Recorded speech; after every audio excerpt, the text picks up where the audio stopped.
Hey everybody, this is Matt, the Christmas City Picker, and you are listening to the Thrifting for the Future podcast, where we talk about thrifting, reselling for a goal, and everything in between. On to the next episode.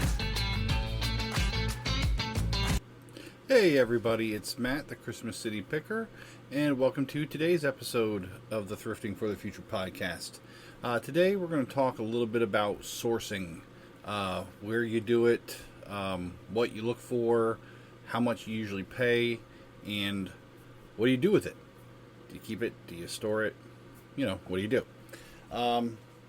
First, let's just do a quick recap. Sorry I haven't been on much this month. The usual life has been pretty busy with the jobs and everything, so the reselling has taken somewhat of a backseat. I haven't been able to list as much as I've liked to, which in turn has turned out to be less sales.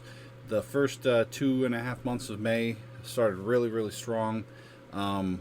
Slowed down last week. This week, kind of, slowing down too. I've seen some other resellers have that problem right around now. I don't know what is attributing to it, but it does seem to be true. It is kind of slow. But at the end of the month, in a few days, I will do a recap for the goal. So we'll finish up with May's recap and see where we are in our first month for the goal. On to the subject, sourcing. If you listen to the Severe Thrifters podcast, I was a guest with them this week, and we touched on sourcing a little bit. And if you're a reseller and you're like me, sourcing is something you could talk about for hours. I will stop myself from talking about it for hours, and I'll just talk about it for a few minutes. The first part is, where do you source? Some people source at Goodwills. Some people source at flea markets, yard sales, garage sales, estate sales, what have you. The advice I have for that is, find what you like to do the most. If you like digging through things, then look for an estate sale that isn't run by an estate sale company, because they usually pull the cream out and present that in front of everything and don't let people dig through. Go on Craigslist, look for estate sales where some people might call it like a picker's paradise or something like that. If you like to dig through, go for that. If you also like to dig through things, take a look at storage unit auctions. They have those online and in person. I personally have done both.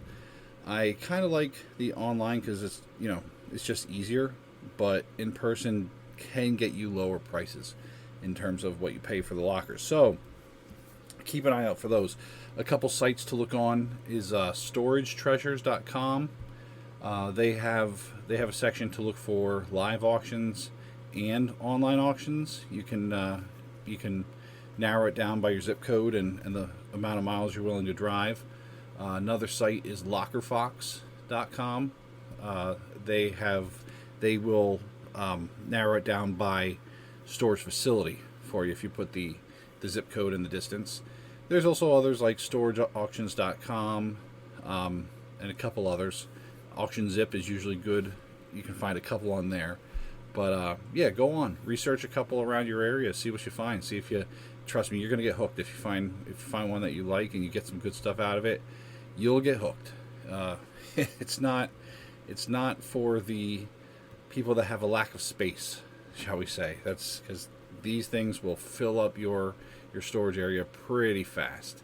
And two, if you're bidding on them online, please stay out of my area.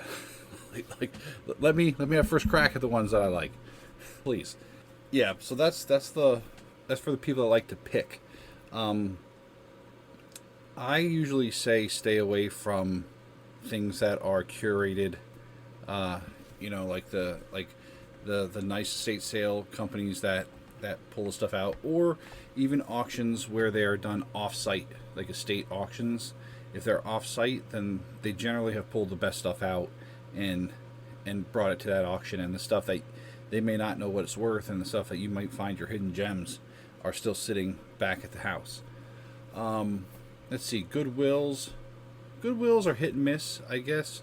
Everybody has different types of pricing in their own areas because Goodwill isn't run nationally per se in terms of like the pricing and like how they do it. They usually have areas. Like my Goodwill is, I believe, is the Northeast Pennsylvania area Goodwills, and they have a couple of them around here, so they have their own way of doing things. If you're like me, I mean, comment on Instagram, comment on my YouTube videos, email me at christmascitypicker.com. Let me know how your pricing's been recently at Goodwill. I can't for the life of me find things for like cheap there anymore. It's like the t-shirts at a minimum are $3.50. And I know people are saying, well, that's not expensive, but if you're looking for shirts to sell on Whatnot, it is, because I try to start shirts at $1. I have actually gotten away from that for a little bit. That's for another episode. But yeah, if anybody's had trouble at their Goodwills, comment, let me know, because it seems like it's becoming an all too common thing around for resellers to find some things. Although I will say I found some good things. Like I believe it's in my one YouTube video a couple weeks ago. I found a scanning device for a car, and it was not a retail one. It's one for a mechanic, and it sold right away in 4 hours after I listed it for $400.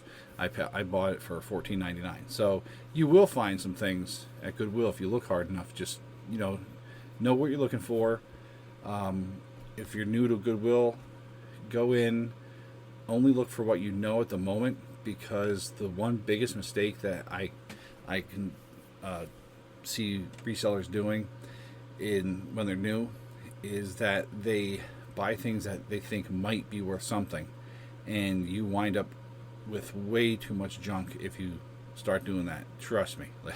I did that. I bought things just because I thought I could make a buck on it, and I knew nothing about it, but it looked expensive, and that's not what I like to do. Yard sales are pretty good. Those yard sales, I mentioned it in John's podcast, but those yard sales that you go to where people have eBay printouts on some of their things to kind of give you like a comp right there, just don't even bother with that, because most of the time they won't know if they're printing out a sold comp or just what somebody listed it for, and either way they're not coming that far off the price. Like if they have something with an eBay printout that says, oh, this sells for $50, but I'm selling it for $40, you're not going to make anything on it. So, and they probably won't haggle. So I wouldn't even bother with that. I mean, but hey, if you want to, more power to you. If you know that they grossly underprice something and it's something that you know about, then go right ahead. I mean, I've found couple things like that, but they're few and far between. Flea markets. Flea markets are another good one. Those are a little bit higher priced for some things than yard sales can be, just because people are bringing the stuff to a place to sell it. So for the most part, they're bringing their better stuff. What I usually do when I go to flea market is I look for the guys that have like a trailer that's just packed with just they no organization. They've obviously done like a house clean out or a storage facility clean out, and they're just trying to get the stuff out of there. They won't be sitting around researching the price on certain things. Like if there's something that looks expensive, they might, but those are the things that I usually find the best deals in. Like I said, when I was talking in John's podcast, John and Devin's podcast, Severe Thrifters, I found an Edelbrock fuel injection manifold tuner calibration unit, whatever it's called, I forgot, something like that. But the guy was just trying to get rid of it. He emptied out a unit. He was selling it $5. Turns out that Edelbrock sells it new for over $500. So I haven't listed it yet, but it will go up for over $200 is what I'm going to put it up for. So those are usually the better ones. I found things like the PS3 that I talked about in the one podcast and YouTube video. There's you can get some good deals at the flea markets. Plus, they're just kind of fun. They're just nice to walk around. It's better than driving from place to place to place. You get to park and just walk around and kind of just shoot the breeze with people. So I like that. Let's talk about auctions. Auctions are another one that I like. I haven't gone to a few recently. I personally like estate auctions, where you go to the house of the estate that's being auctioned, and they just bring everything out. They empty that whole house off, and then they empty that whole house out, and then usually at the end they will auction the house off as well. So I like those. Always watch for what the buyer premium is, because you can get hit with an 18% buyer premium on that. I personally like going with one or two auctioneers that I know that have a 0 buyer premium. But yeah, those are fun, but be prepared to be there for a long time, because full estate auctions in person take a while, and they might have nothing for you. So try to get there a little bit early and walk around, see if there's anything that you like before you do it, because I've been at auctions where I sat there for 3 hours and bought one thing, and it was a complete waste of time. But then there's others where I've gone at the last minute and I filled up my truck for $50 and wasn't even planning to buy anything. So it's hot and cold sometimes. But for auctions like that, go on auctionzip.com and research the auctions first. Look through the pictures, see if you can spot anything that Like for me, I can spot toys and vintage stuff like pretty much right away if I can see it in the picture. And even a corner of it, that's what gets me going to some auctions, because I'm like, hopefully nobody else noticed that in the photos. And I like to buy what people aren't there for. Like usually with estate auctions, you have a lot of people that are there for jewelry, and I don't really buy jewelry. And if they're older people, usually the guys have a lot of tools, which are cool, but I won't do that, because the bidders that are there will bid you up like crazy. But it is a fun time. It's fun. I like it. You can also do online auctions, estate auctions or downsizing auctions. I usually use a site called maxsold.com.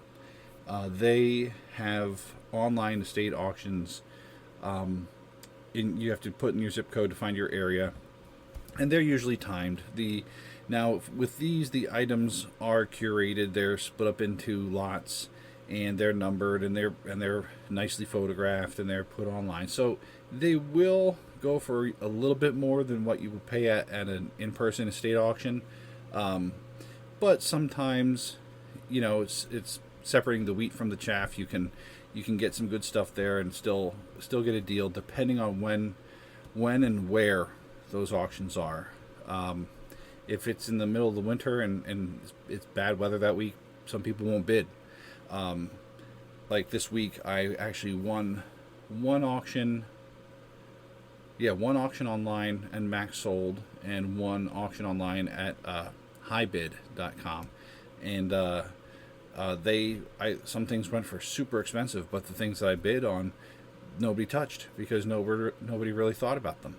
So, it's always fun to watch. Don't get caught in a bidding war.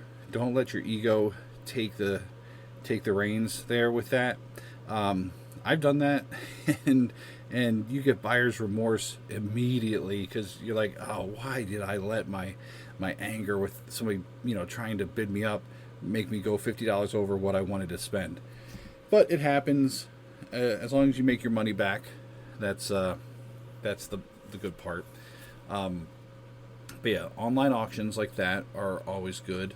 Yeah, another online auction style is consignment auctions online, and you can find a good amount of stuff there too, which I find some stuff like that. I usually get lots. I usually don't buy one item at a time on those things. Like I'll buy I'll bid on one where it's like a lot of cassette tapes or a lot of video games or a grouping of a bunch of hats. It's just something like that, because one thing at a time, you run the risk of not winning the other bids, and then you have to drive just to pick up a hat, or like a chair. So it's not. You just got to be careful with those. But yeah, the other ones, the storage units, I touched on earlier. Those, just be careful. Always pay attention to the size of the unit that is being auctioned, because you are going to have a lot of junk in those storage units, no matter what size you bid on. And a lot of junk adds up to a lot of stuff that you have to figure out how to dispose of. Luckily, I have, or had, a large dumpster at my office that we paid for, that I could throw some things in, but that's no longer there.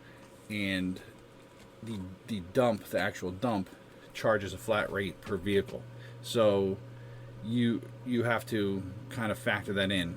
Like, if you see a unit that has something that looks really, really cool but has 4 mattresses in it, just factor in, do you want to take those 4 mattresses to the dump? Is it worth it just to get that one cool thing out of there? Sometimes it is, sometimes it isn't.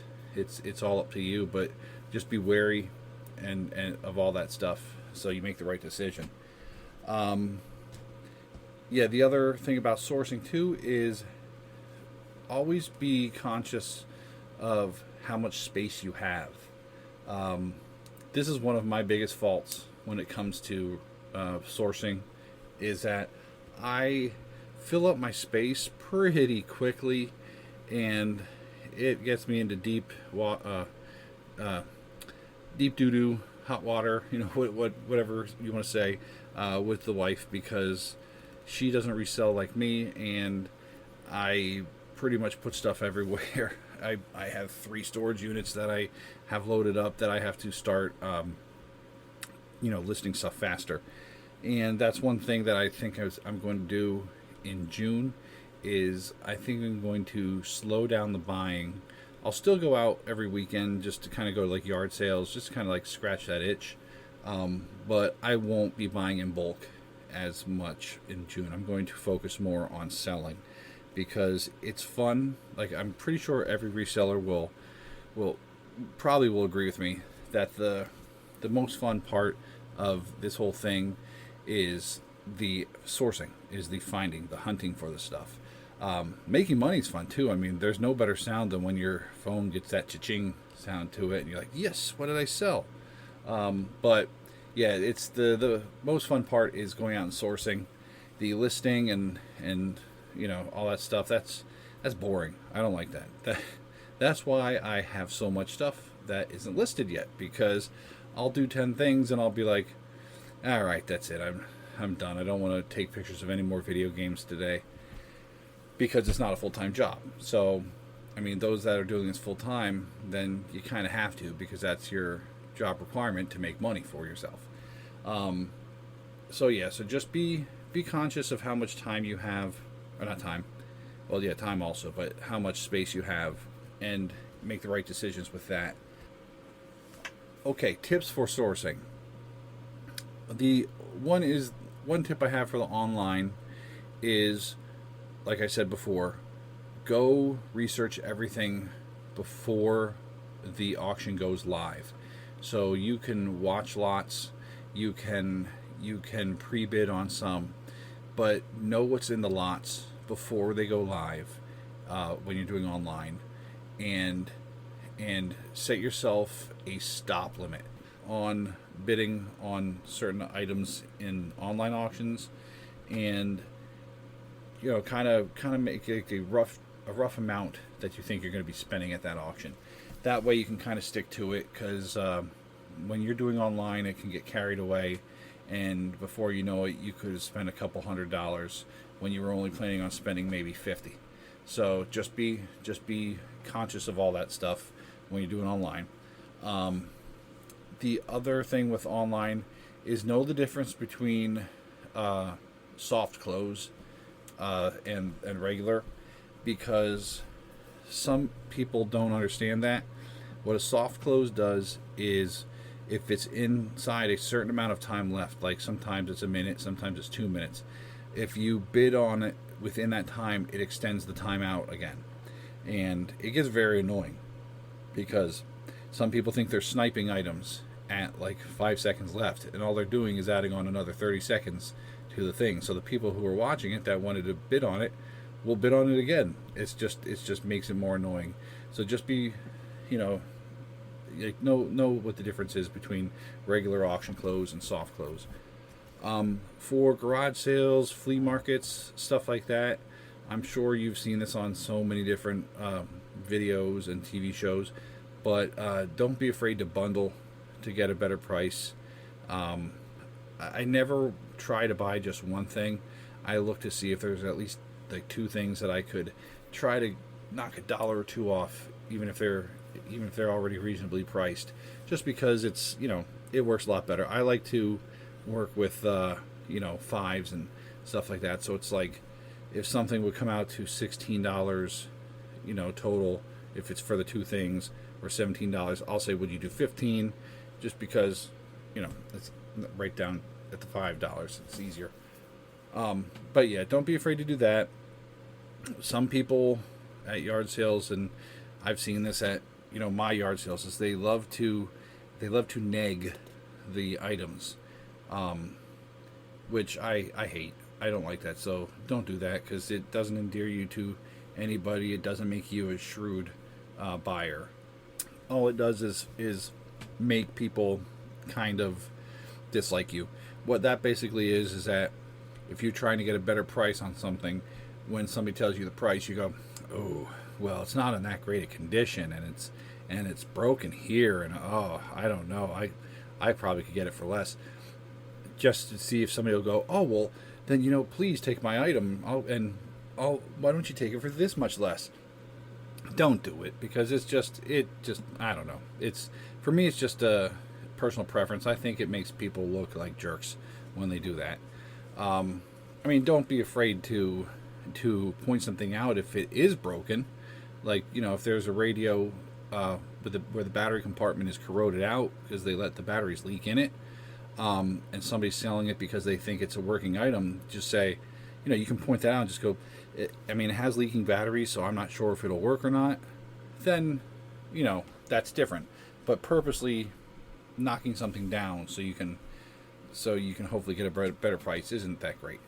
Also, don't be afraid to walk away, because sometimes walking away will make people drop their price just because they think they have you on the hook and they want to get rid of it. So they'll knock it down to a better price for you if you want to do that. Yeah, tips for storage units. Keep an eye on everything that's in there. Go through every photo if it's online. Zoom in.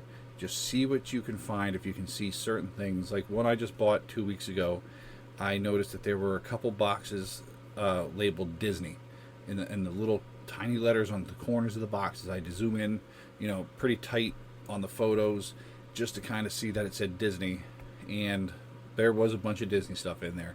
It's going to take me a while to sell it all, but it will be in the profit, no problem, because Disney is one of those things that people love to buy. So always know what you're looking at sometimes, and just know what you have to throw away if it's not good stuff.